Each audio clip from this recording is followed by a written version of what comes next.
All right, everyone, welcome back to the Slice Tennis Podcast. Welcoming to the show JP Hovey, who is our new co-host of the new and improved Slice Tennis Podcast. In the past, we've kind of just put up episodes of our show, but this is going to be a completely new show going forward, hour long. It's going to be action packed with every week on Monday coming out. It's going to be thoughts from the last week. It's going to be covering the big stories in tennis with JP and I, and getting into our week in and week out life as tennis fans, tennis lovers, and interacting with you guys who are the same. So I'd love to just introduce JP Hovey. We got connected a while ago, and maybe I'll let him kind of give his little bit of a background on how he ended up here on the show.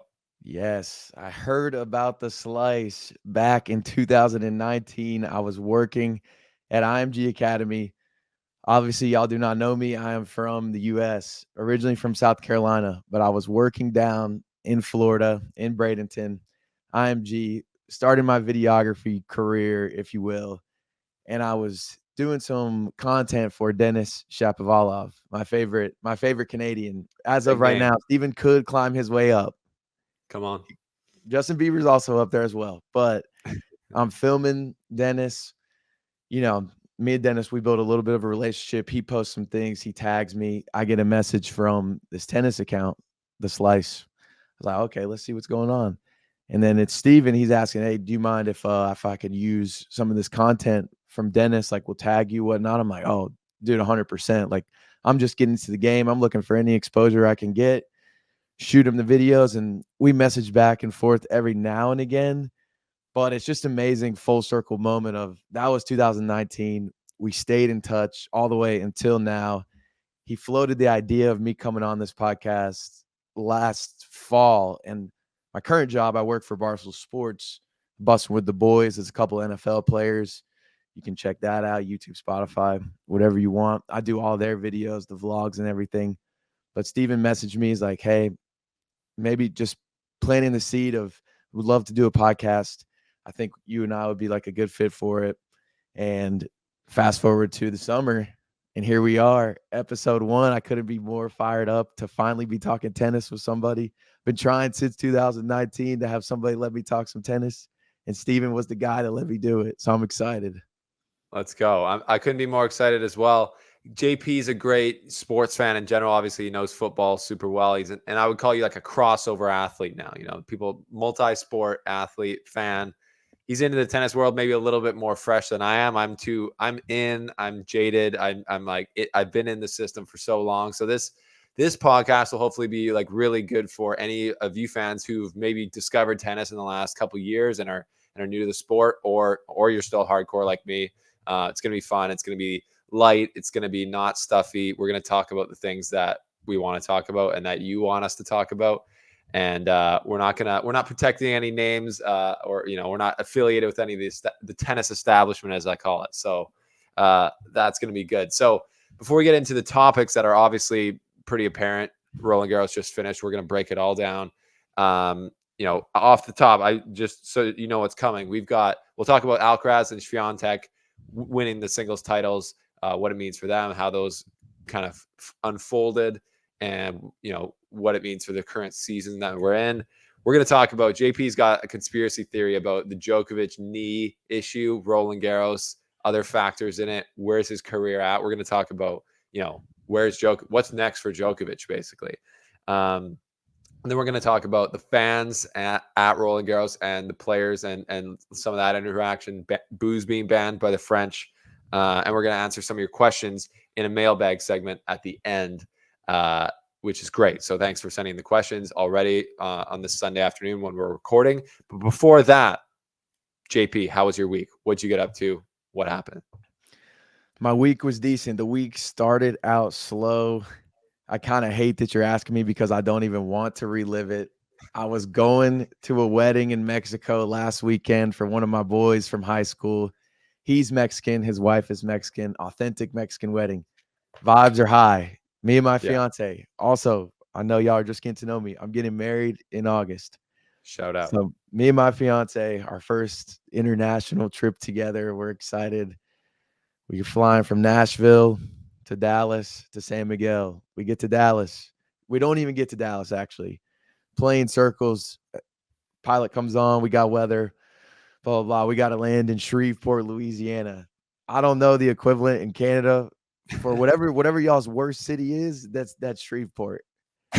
And so we were stuck on this runway for like 4 or 5 hours. Then they finally let us off the plane. Then we get back on the plane after 30 minutes, get to Dallas. They say, you're going to be fine. You're going to make your flight. Now, all of a sudden, it's 11 p.m. and they're short-staffed, and we're no longer going to make our flight. So we get a hotel, get up for that 6 a.m. boy, try to get on the earliest flight. That gets delayed. We finally get to Mexico. They're like, all right, the wedding was a great time. The Mexicans do it right when it comes to the weddings. It was 1 p.m. to 1 a.m., mariachi bands, tequila, everything. It makes one time, Steven, we're going to need to go to Acapulco, however you say it. Yeah, that's a great tournament. And that would be a great one to go to. We got to go to that one. But the trip was great once we were there. And then on the way back, I can't help but think, I told her, I said, Sitting, we need to book Southwest on the way back. It's okay if we just eat this cost because I don't think they're going to be able to get it done. She's like, oh, just trust it, trust the process, trust the airlines. Sure enough, we get to Dallas. The flight is delayed. And we already had a layover, so it was fine. We had 2 hours to spare. So we landed in Dallas probably 2 p.m. The flight gets delayed. They don't tell us it's canceled until 11:30 p.m. So then I do book the Southwest flight for the next day, end up getting back to Nashville on Monday at like 5 p.m. And then I've just been playing catch up the whole week because we got some busy stuff going on with busing. But the week was good. The weekend was not. Oh, wow. But you were on the bachelor party. Yeah, well, I was on the bachelor party, so this weekend, which was a good time. But I heard about JP's weekend, and I was just like, that's one of those ones where you're just like, I'm down bad, I'm just getting killed right now, just gonna stick through it. And JP kept a very positive attitude on our little group messages here when we were setting up the podcast. So that's the type of guy you got to know that the co-host is. Not gonna get down. They try to tear us down, but rock bottom is one of the best places to build your foundation on. Wow, that'll preach. That's crazy. My week was pretty well. I mean, my week was just watching the French Open, Roland Garros, the entire time. Any moment that I had, you guys saw me every week or every day, basically posting videos. And then I had to slip away for a bachelor party in the mountains this weekend, which was fun. Got burnt, but I did a lot of Western Canadian kind of cowboy type things. We were shooting guns in the mountains, drinking beers, having a good time. But we're back, and I watched, was able to watch all the matches and get stuck in. So, quick question for you. Yes. What's the beer of choice in Canada? Well, depends who you ask. Boys. Yeah, depends who you ask. On Vancouver Island, where I live, it's called Lucky Lager. It's not anything special. I would guess it's probably similar to like a Budweiser, but okay, that's what the rednecks on the island drink.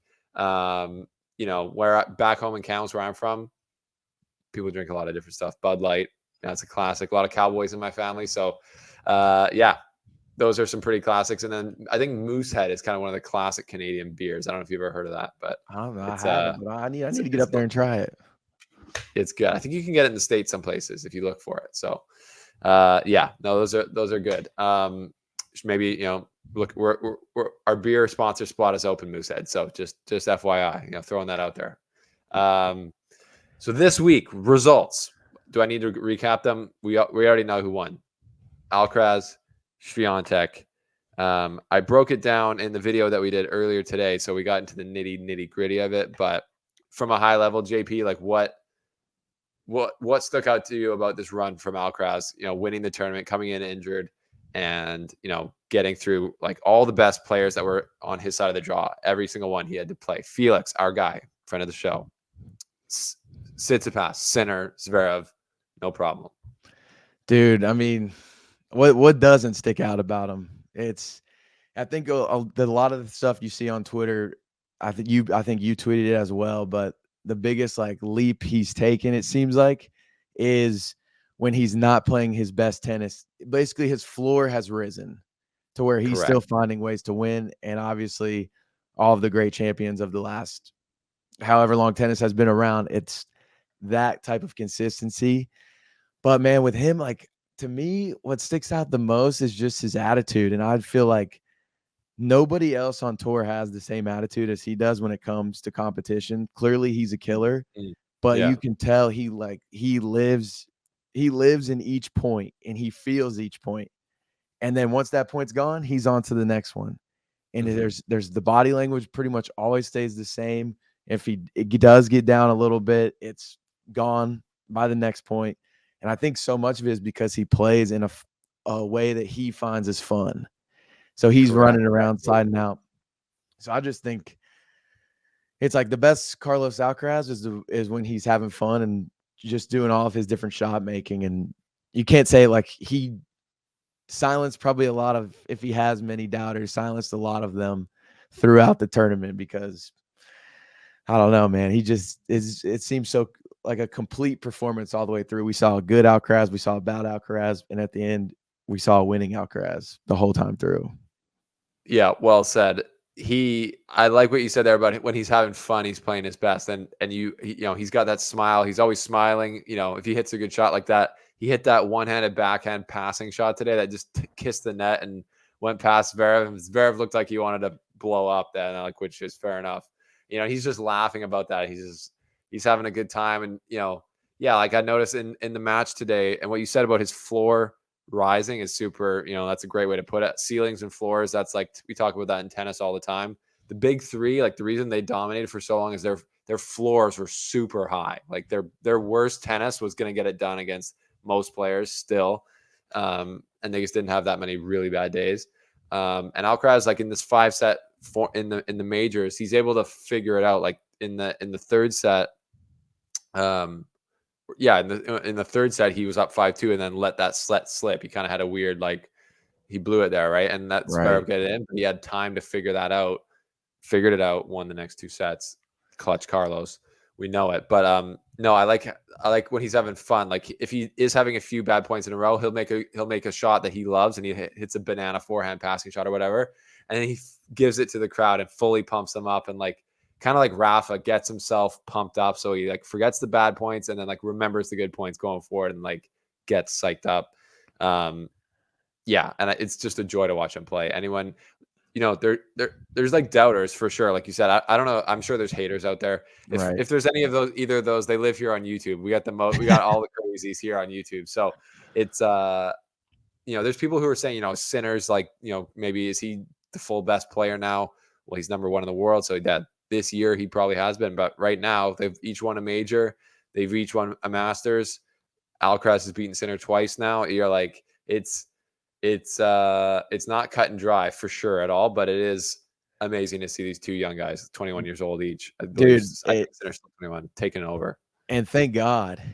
because I feel like there was a moment while Federer and Djokovic and Nadal were all like, they're all still playing. Everybody knows it's sort of the end of their careers, but like it's Medvedev, Zverev, a couple other guys that it's like, well, who's going to like kind of take the torch? And it didn't really look like any of them were going to like just kind of pass the others and become the guy.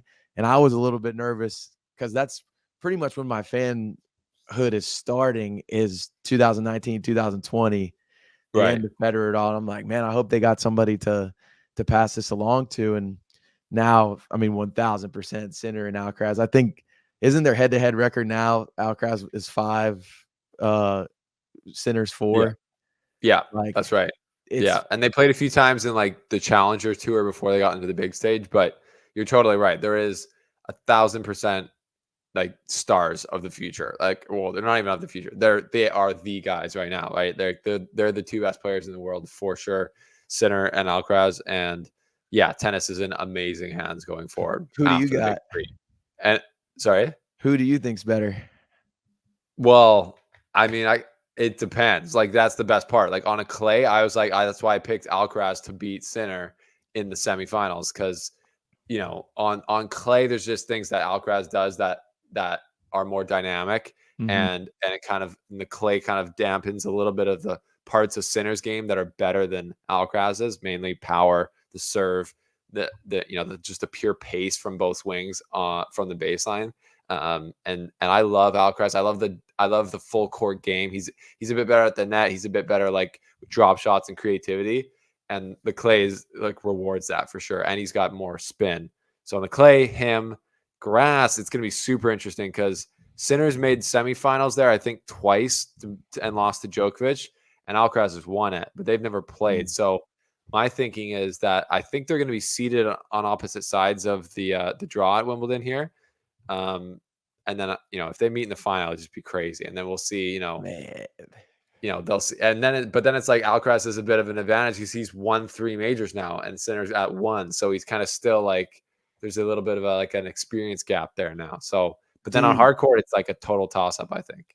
Yeah, I saw a nut stat. If Alcaraz wins the Australian Open either this year, next year, or the following year, he'll be the youngest player to win a Grand Slam to win all 4 Grand Slams. The career Grand Slam. Yeah. Yeah. Yeah. So he's got like time. Time. I saw the thing is like he has 3 opportunities. I was like, what is this man on right now? Yeah. And it's the crazy thing is it's not even like it hasn't been like every major he's just dominating. Like, so you think his first major is 2022 US Open. So that's going, that's 2 years, that's almost 2 years ago now. So, he's won 3, but there's been a bunch of other majors in between. Djokovic won 3 of them last year. So it's not like he's winning every major, but he just started so young. Like he was, I believe he was still 18 when he won that one. And then, he's 21 now. So no, actually he was definitely 19 then, but he's 21 now and he's won 3. And he's the youngest player to win 3 majors on 3 different surfaces. He's already got that in the bag, and on the video today, the Slice show that we did, I was posing the question, is he the best 21-year-old ever in the game, like to ever do it? Because like Federer was a little bit of a late bloomer. I don't think he won his first major until he was 22. Right. And, I was saying he won a few French Opens, but he hadn't won, I don't believe he'd won a major off clay when he was that age. And then Djokovic was a little bit later as well. So it's pretty crazy to say ever, in tennis, but, ever. Like he's right up there and he's going to be up there. And thank God, man. It's you can't ask for a better. He is like you watch Ted Lasso? No, but yeah. He's Danny Rojas in Ted Lasso. And okay, all Danny Rojas says is like, because he can't speak a lot of English in the beginning, and he just says football is life. And he's always so happy about it. And like nobody knows why, but he's just smiling. Football is life. Football is life. And I feel like anytime I see Alcaraz, he's smiling. And he has that same attitude of probably just tennis is life. Yeah, heck yeah. No, it's true. And he's just like he's a relatable guy. Like things I've heard, from the tour about Alcaraz is like he goes, he trains like a beast, like a monster. Like he's just jacked, like he's just a freak. But then they let him, like he goes out with his buddies and he relaxes and he goes out to the, he'll go out to the clubs. He has a life outside of tennis. He's not just a robot. So I feel like he's got that kind of, he's full superstar. Like I was in Monte Carlo 2 years ago and he was coming off the practice court and he was just getting mobbed. Like, I mean, it's like that everywhere he goes. I'm sure it's like that all through Spain. He's full rock star status. So is Sinner and with a bit of a different swag to him. But yeah, Sinner got that swag now. Oh, he's got what's her face? Kalinskaya, Arena Kalinskaya. Yeah, she's fine. And I think she's like older than him too by like a few years, which is yes, bro. That I mean, they gotta be I think they have passed Tsitsipas and Badosa for the power couple on tour. I think so. I think that Sitsi Dosa, as they call it, that's old news. Old news. Move over. Seeing a young king like Sinner, like no one knows anything about like his personal life, and he's just like, yeah, I'm dating this chick and she's in my box, and that's and she's a good tennis player too. Like she's right up there. A year. Yeah, we'll see if Nick Kyrgios has anything to say about it, because Nick Kyrgios has something to say about everything, and I think he used to be with her as well. Wow, Nick, would love to have you on the show to talk about it. Shout out, Nick. You're invited. You've been invited for like 7 years, Nick, but we'll get there. We'll get there. We almost had him in Stuttgart. I was like, I was there when he was doing like the tournament media, so I was like sitting like right there, and I interviewed him in press. Anyways, I should have I tried to talk to his manager, but he kind of blew me off. Anyways, we'll Yeah. figure it out. But to move on to Swiatek on the women's side, gets it done again. It was like really no doubt in the final. Just totally overmatched there against Paolini. And the bottom half of the draw, her biggest opponents, Sabalenka and Rybakina, both lost before the final, obviously. So that was kind of paved a clear path for Swiatek. But I guess Swiatek, for you, JP, like since you've become a big fan of tennis, she's in that same time just come out as the dominant force in clay, but mainly really on the WTA tour. So what's your kind of impression of her and her run this week to get her 4th Roland Garros? Dude, the first thing that kind of sticks out when I watch her, and this is from a solely like we're talking about earlier, like sports fan eyes. Everybody always talks about how fast she is, how quick she is, but it seems like if you turn on one of her matches in the middle of a point, you would assume that she was serving, because she always seems like she's on the attack, and she's Correct. never running for seems like she's barely ever reaching for balls as often as some of the other players, because the footwork is so good. She's prepared before the ball gets there. And I love her because she's big on the nasal breathing. Oh, yeah. And so she does like the athletic tape, which is really popular with the NFL guys, and all of the breath work and the cold tubs and everything. And you watch her during the matches and you see her eyes closed, all nasal. And to me, it's always fascinating watching the best. LeBron James, how he takes care of his body, Djokovic. And I always just wonder, like, why, if you're another person on tour, why would you not try to emulate everything these people do? For real. So why, like, her conditioning is incredible. And a lot of people on tour's conditioning is great, but I would say hers is probably the best. And I just wonder, like, man, I wonder why y'all don't kind of copy. Like, everything's a copycat league. And this is somebody I'd want to copy with all my like off court routine stuff. For sure. But, and she won the French Open in the whole French Open in like 9 hours. Yeah. That is a work that, like, we go to work from 9 to 5. She won the French Open in the same time period.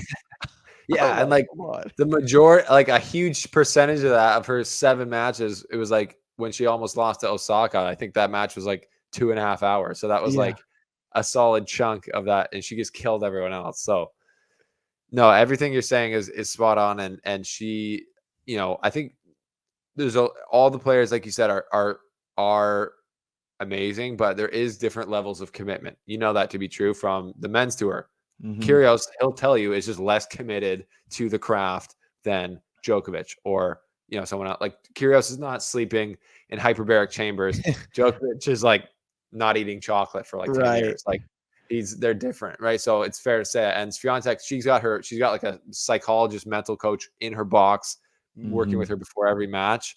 And she seems to be one of those people who goes to find any little inch that she can improve. She goes and does it.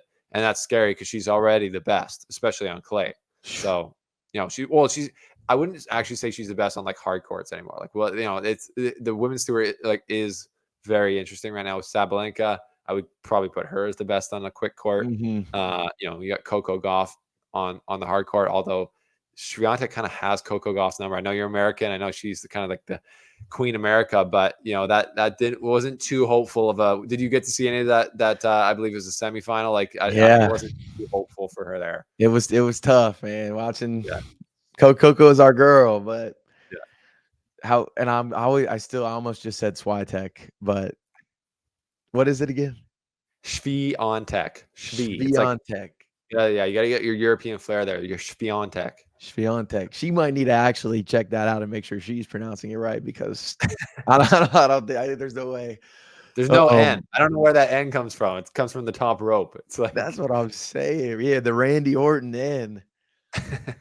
But yeah, man, it was tough. But Coco, we're talking about the commitment and trying to find those edges.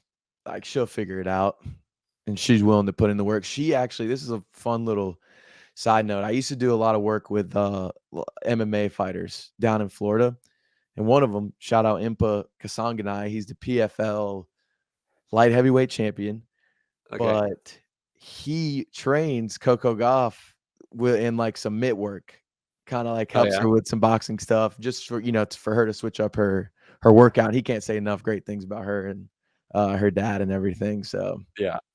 No, she's a beast. She's awesome. And she's is maybe it's just a bad matchup. Like the head to head is right now it's 11-1 for ooh, Swiatek against Coco, so it's tough. It's tough. But and they've played a couple times at the French, and I don't really imagine Coco getting Swiatek at the French. That one yeah, might just be. I mean, no one is right now, to be fair. So like, no one's getting her at the French. So, but in general, there's things that Coco can do on a quicker surface with her serve to get ahead in points and stay there. But yeah, she's a star. And in general, in the women's tour, there's a handful of women who can win. Maybe not the French Open, but all the other majors. So that makes it super interesting. And like we were saying earlier, on the guys' side, that's the case now. We got it's like top two. It's Swiatek or it's Alcaraz and Sinner. I think are going to be the leaders for the next 10 years for that for hmm sure. But I don't think even Tsitsipas, Zverev in the next 5 years. Felix, I'm believing for my guy still. He's coming back. Chapo, you never know. But any of the other guys, Rublev, Tommy Paul's, he's getting better. He's a great American friend of the show. yes, There's going to be a lot of guys who can win majors, and I think they'll get majors here and there. They'll win one or two. I don't think it's going to be the big three domination, but clear front runners. yeah, But still, they're still like young, so you never know. I know. And I mean, I like where the like freaking women's tennis is in a great spot with Sabalenka as like kind of the face. I can't get enough of her like in the content, and I just think she seems like if I could hang out with one of them on tour, it seems like it would be her. Like she's a good time. She is a good time. That was very funny. That was super good at the U.S. Open last year. I know. Dave Portnoy. The legendary. Bro, I'm telling you. I don't know if we were gonna bring it up, but he. That was the. Did I steal your thunder on that one? That No, was. no, not at all. But that was the funniest thing ever. Like him being like super fresh into tennis, and talking about Sabalenka, and I think they eventually ended up meeting. Do you have any inside knowledge on that? All I know is that Sabalenka, it wasn't able to work out, but she invited him to, let's see, I believe it was, Miami Open, no?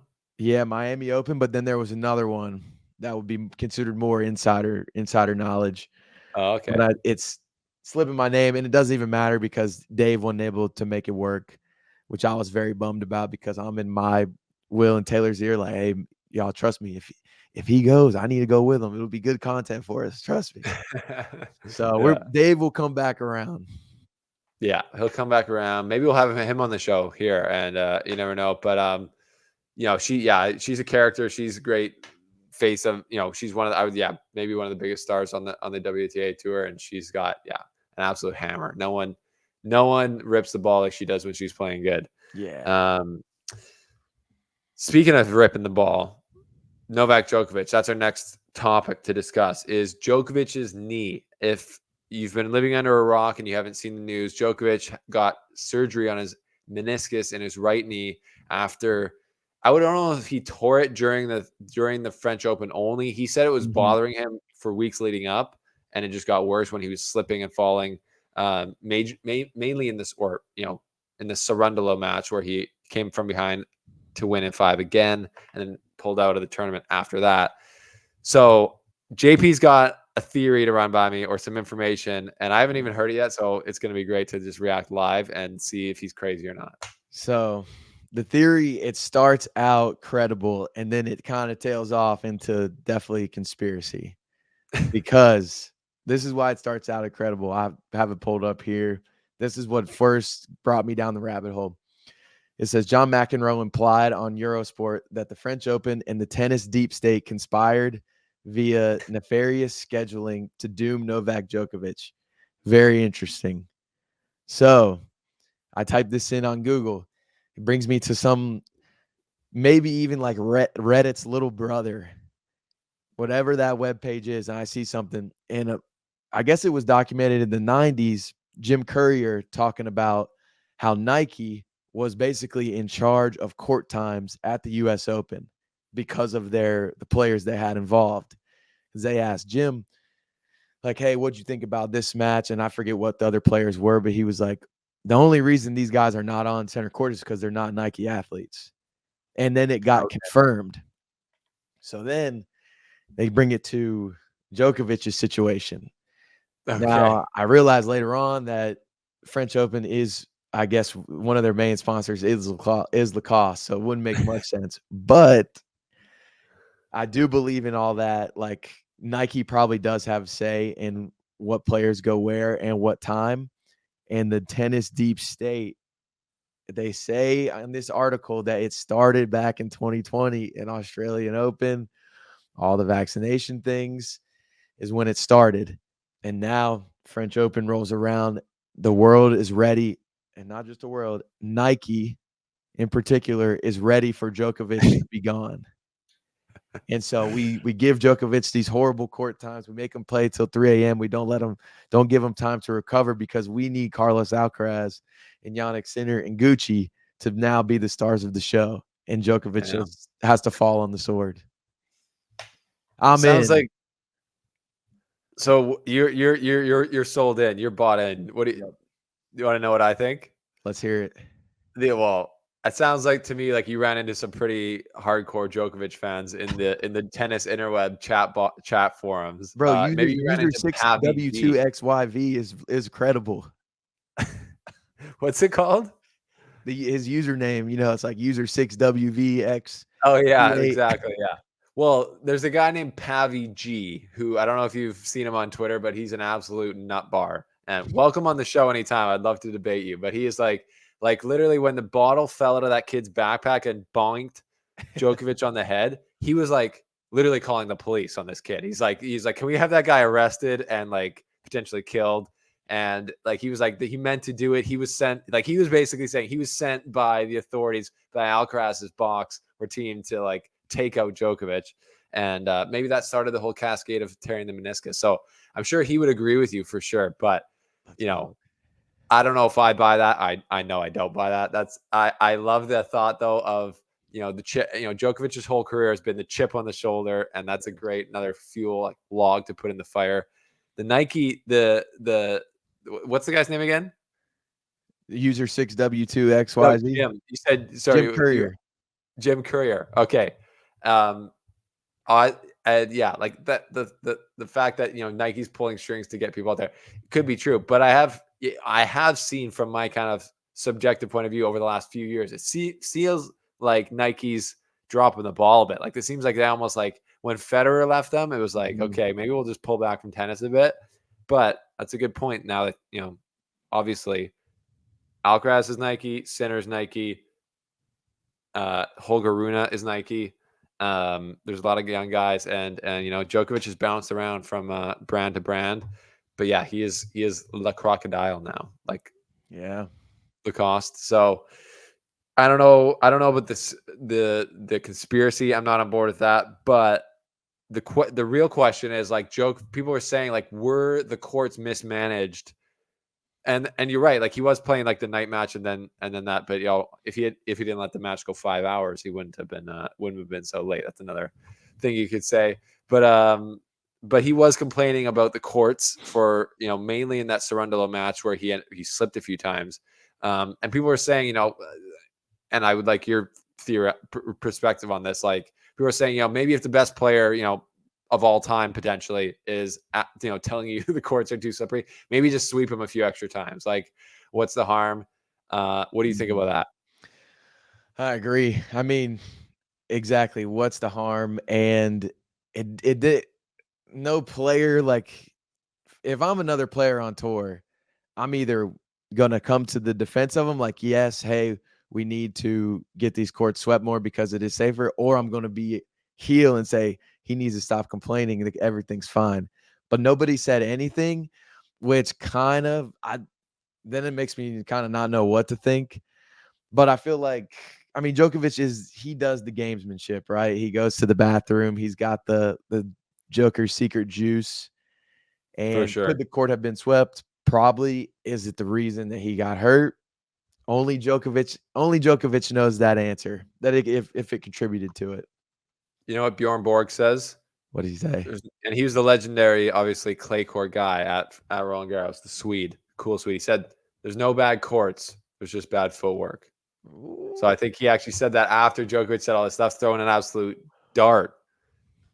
Djokovic catching a stray bullet, but it's also Djokovic might have the best footwork of any tennis player ever. Right. So Yeah, that might not apply for Joker. maybe not apply, but I did not. Yeah, you're right. I didn't hear anyone else complaining about there being too much dirt on the court. So Right. I think Djokovic had lots of stuff going on in his mind, anyways, and that's just like he's slipping. And that's a great excuse, things to get upset by. You've seen him slip a lot at Wimbledon as well. He has amazing footwork, but he does end up he falls over a lot for a guy who has the best footwork ever. Like Federer was not falling over as much as he did, and apparently didn't have as good a footwork. Although I'd like to argue that as being a huge Federer simp. Yeah. Team Fed for sure. I also think Djokovic, he's gotta love the photos. It has to play a little part of why he's always in that split. He knows where the photographer's at. Maybe holds back for a second, like, because he knows it's going to get blasted, and everybody, including myself, is going to be like, "How does he do this? He's 37." He's got the clay on his shirt. He's a warrior. Yeah. He is a warrior. Blood, sweat, and tears. He is a warrior. We'll no shade there. So, but yeah, going forward, like I've been thinking about this, and I was wanting to talk about it on the pod. Like Djokovic is question mark city right now. Like no Wimbledon for sure. I think it's not official confirmed, but I'm pretty sure it's out. Then the Olympics has always been his thing. He's never won Olympic gold in singles, so he wants to be there. And it's like I don't even know exactly when it is. Let me just quick Google search.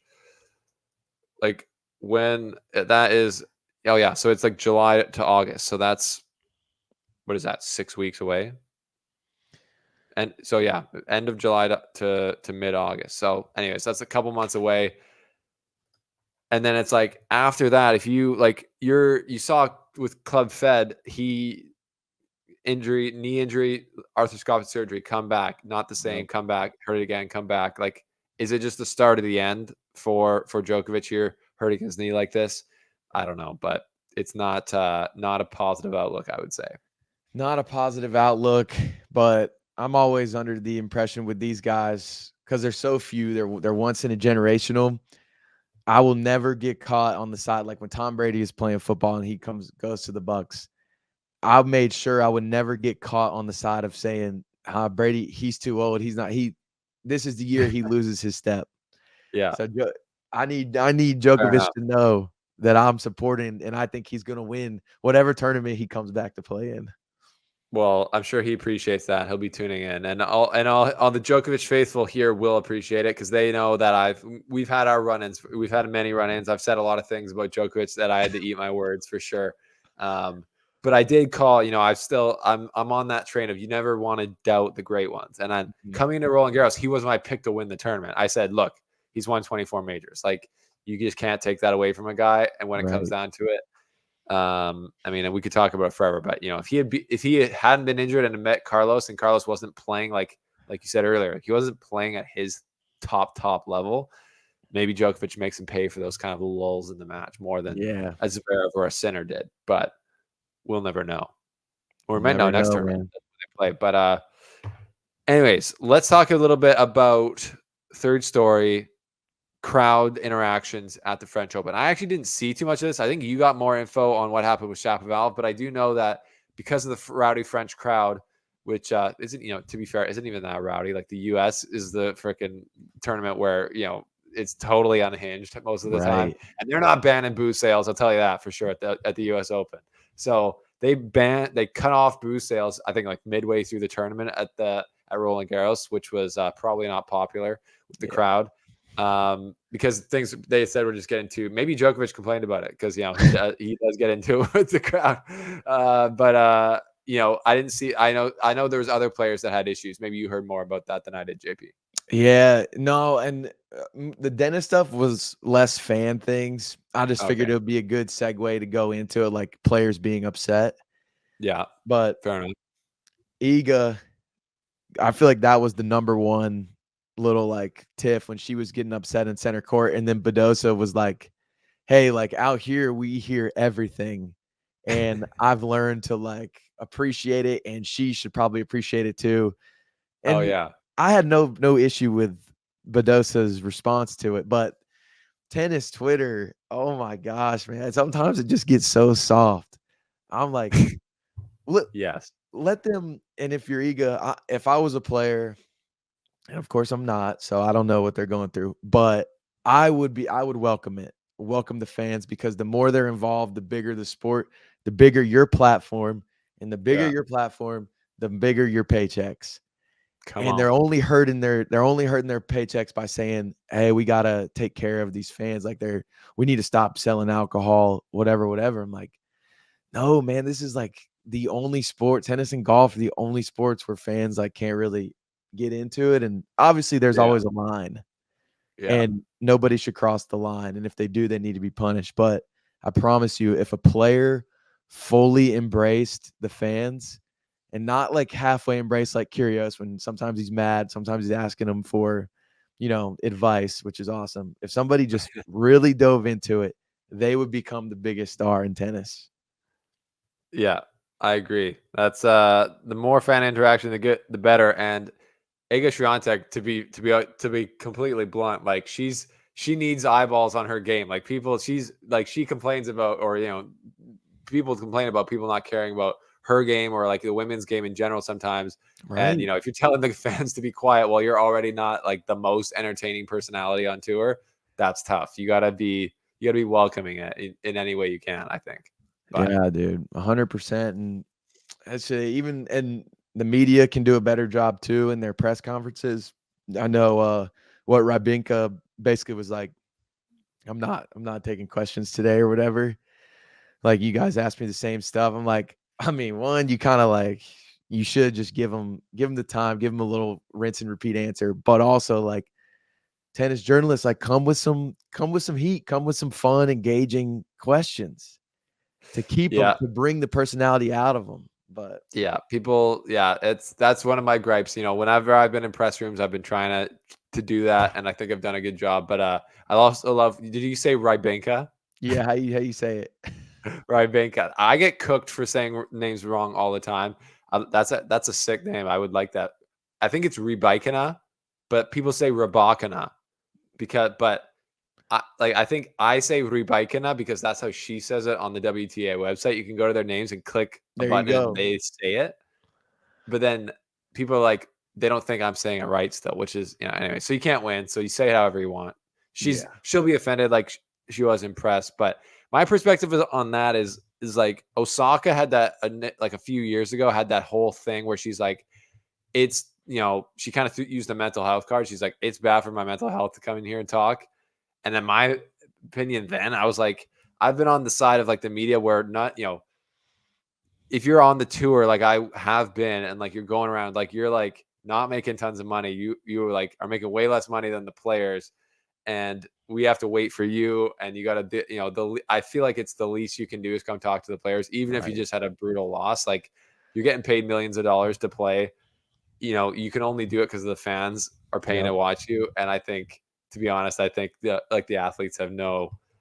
That's one side. I'm not really on the athletes for it. Like it's not most of the athletes. Most of the athletes love being there. The lower ranked players love doing the press. Like Right. they want the opportunity. But Yeah. when the big stars like Rybikina or Osaka or anyone like Djokovic or Kyrgios are crying about it, I don't crocodile tears. Right. And Bad. I'm sure your listeners know, and you just touched on it a little bit, but like, because when you were telling me when you traveled over to Europe and we're doing doing all the media things and you're paying your own way, it's like they don't like you're flying all the way from the opposite side of Canada to Europe. Mhm. So flights, hotels, food, Yeah, travel, like it's a grind.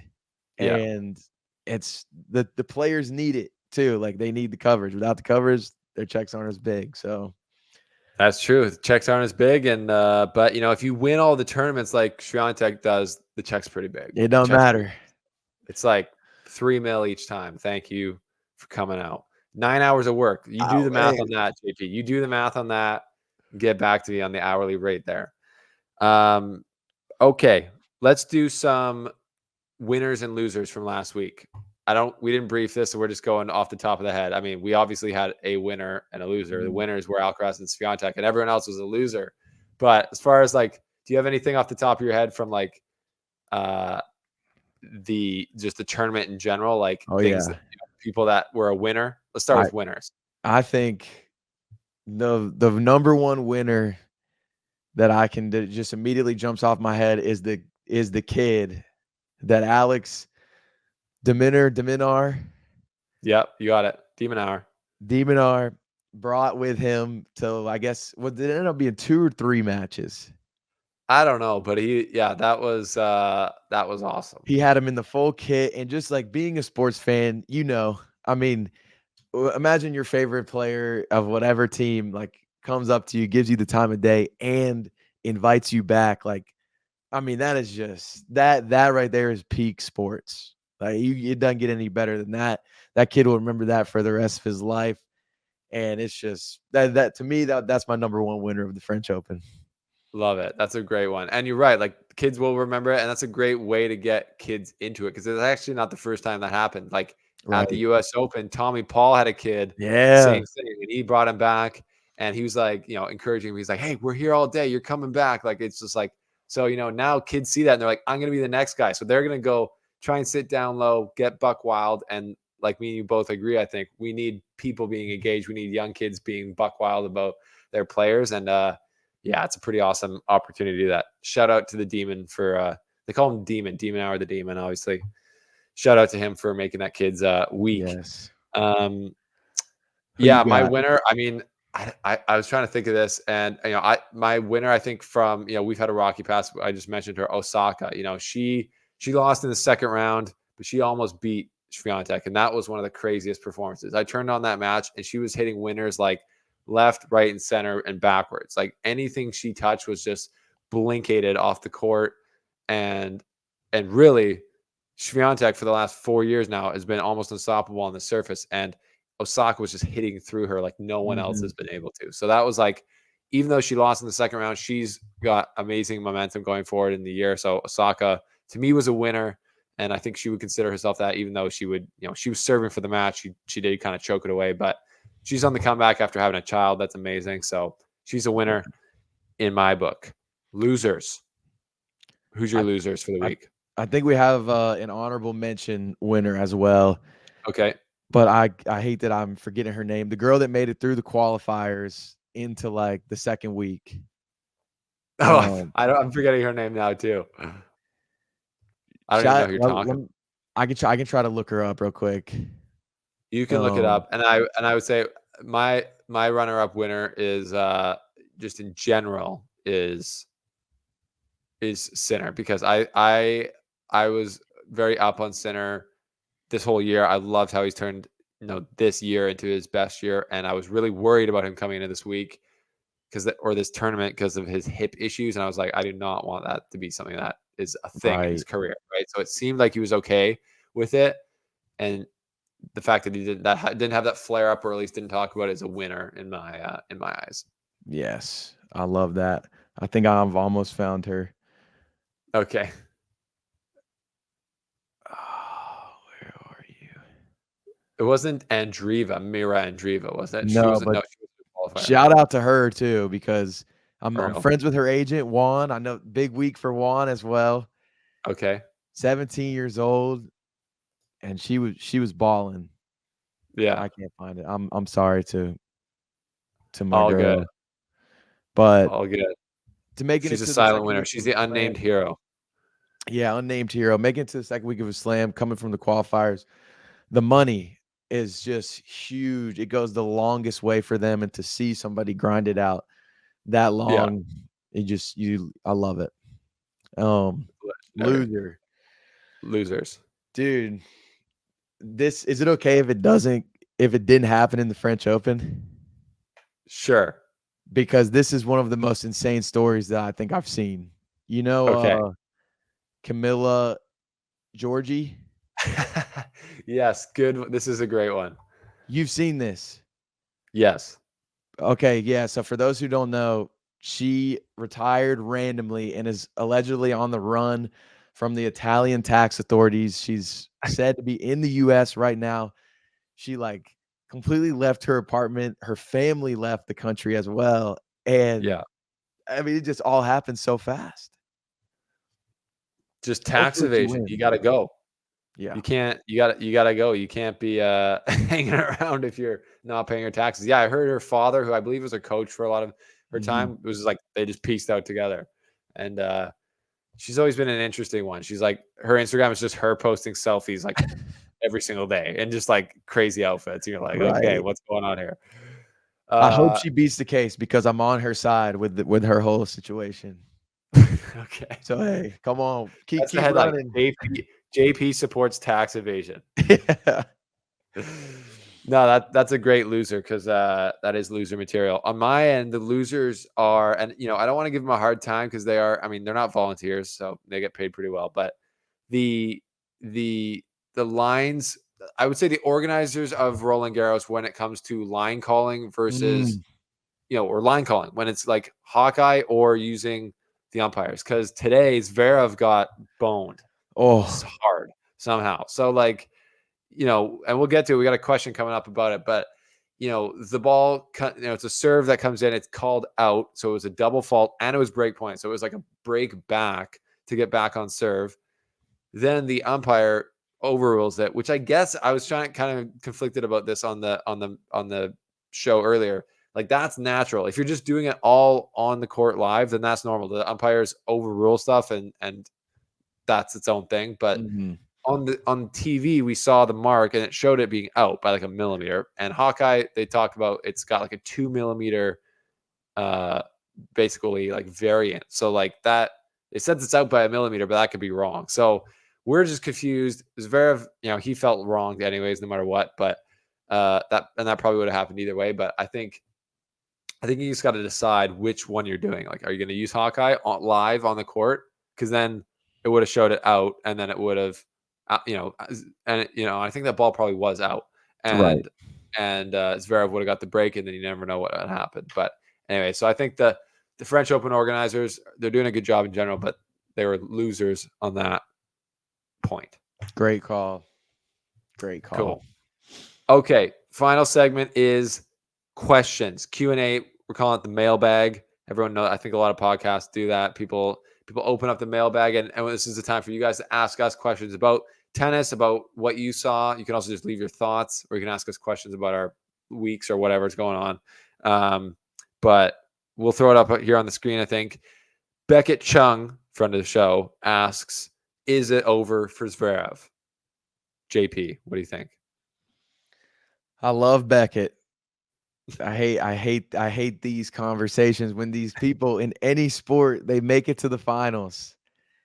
It can be football, basketball, tennis. And then when people say, "Are they done?" I'm like, "How are they done? They literally were just at the pinnacle of this tournament and this final went to 5 sets like he was a set away." Correct. So, I mean, I do understand like obviously what he's saying and like because this is Zverev's kind of thing now. But I think if he was able to get there this week, he's going to be able to get there again. And I don't think he's done. I think he's very capable of winning a slam. He does have some things to improve on because when you watch the match, it's like Carlos is hitting all these different types of balls at him. Sometimes he's driving it. Sometimes he's hitting the ton of spin, lofting it Yeah. deep onto the baseline. And Zverev just seems like he's smacking it as hard as he can every single time. So Yeah. always stuff to improve Yeah. on, but yeah. And that leads into another question in the mailbag from Nick Hills 2381.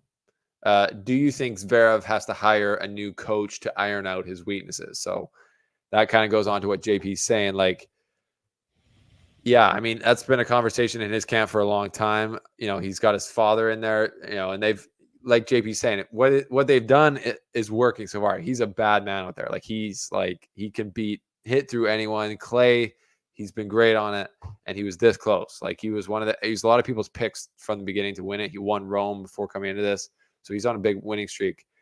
Maybe hire like some type of other like mental coach or something like that. Because really, to me, like he's got the game to win there today. Mhm. Is he does get tight. Like that's been his story. Like he should have won the U.S. Open in 2020 over Dominic Thiem. He was up 2-0 in that fight, 2-0 and a break in that final. You got to think that's a bit of a choke job. And many other times he's been up on Djokovic in times in majors, and in majors, the further it goes in these majors, the worse his 5-set record gets. It's actually Mhm. pretty crazy. Like in the early rounds, it's pretty good, and at Roland Garros, 5-set record is actually 10-1 before today, so now it's 10-2. Wow.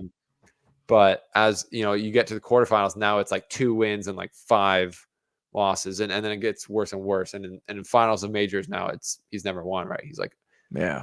0-2. So there's that aspect of it. I don't know how you fix that. It's like, to me, I think there's, talking going back to that having fun. Like Alcaraz is out there, like he's obviously stressed when like he wants to win, but he's able to laugh and to like get, play loose and kind of have more fun, throw in these change up shots and kind of play with more of like a rhythm and a swagger. Or Mhm. it's very more just like crushing the ball whenever he can. He's very intense, very German, very locked in. Yeah. But maybe it would help him to like loosen up and play a bit more free. So I don't know.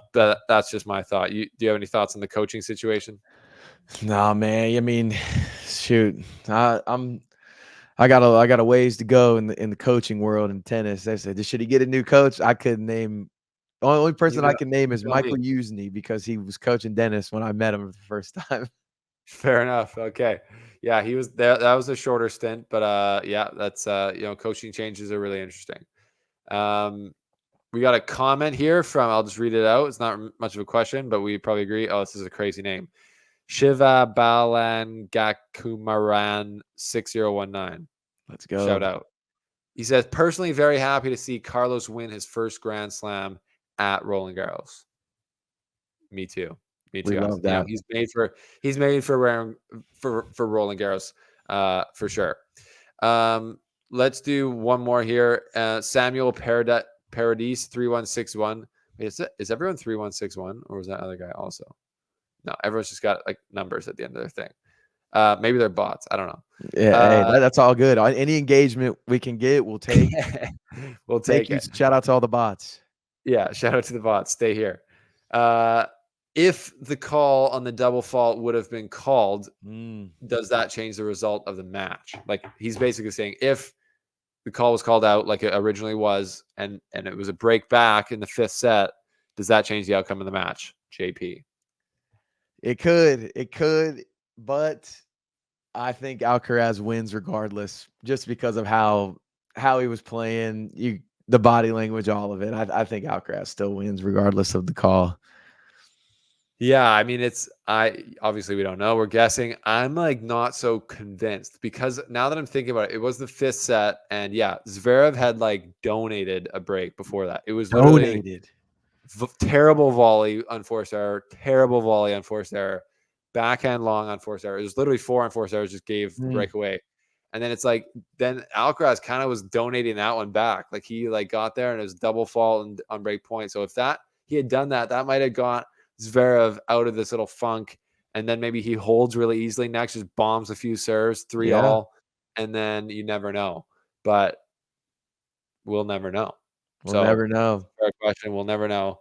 But I appreciate the questions, everyone. So yeah, that's the pod, as they say in the podcasting world, right? That's the show for this week. So what do you got going on this week, JP, personally coming up? What's it looking like for you? This week we got a live show here in Nashville, Tennessee at one of the comedy clubs on Wednesday.